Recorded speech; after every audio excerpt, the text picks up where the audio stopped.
नमस्ते, प्रणाम। आप लोग कैसे हैं? आप लोग स्वस्थ होंगे, मस्त होंगे और अपने अपने काम में व्यस्त होंगे।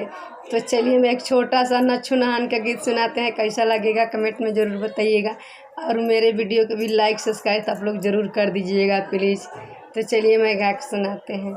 के जे पोखर खनावेला के पानी भरावेला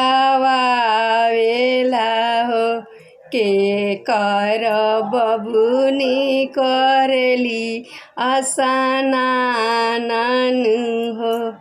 बाबा जे पोखर खनावेले चाचा पानी भरावेले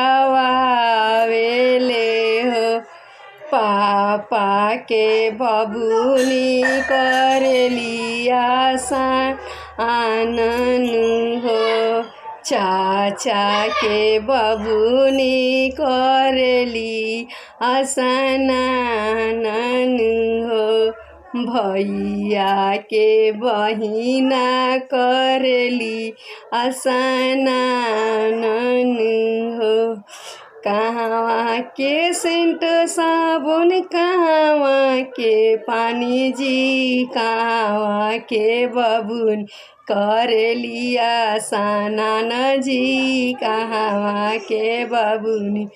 अयोध्या के सेंट साबुन, अयोध्या के पानी जी, मिथिला के पुनी करली आसनान जी, मिथिला के बबुनी करली आसनान।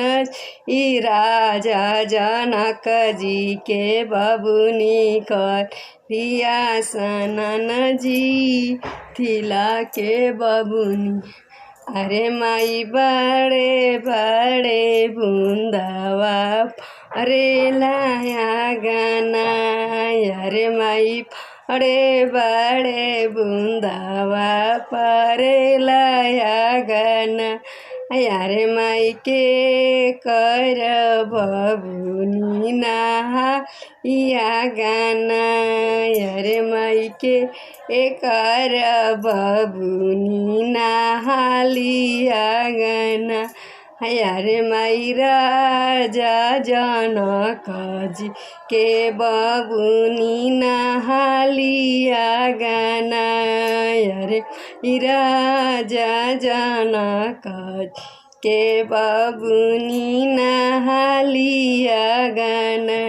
आमाइन जमाइन आमाय छे रे, कोई नजर न लावे सुंदर धिया रे, कोई नजर न लावे।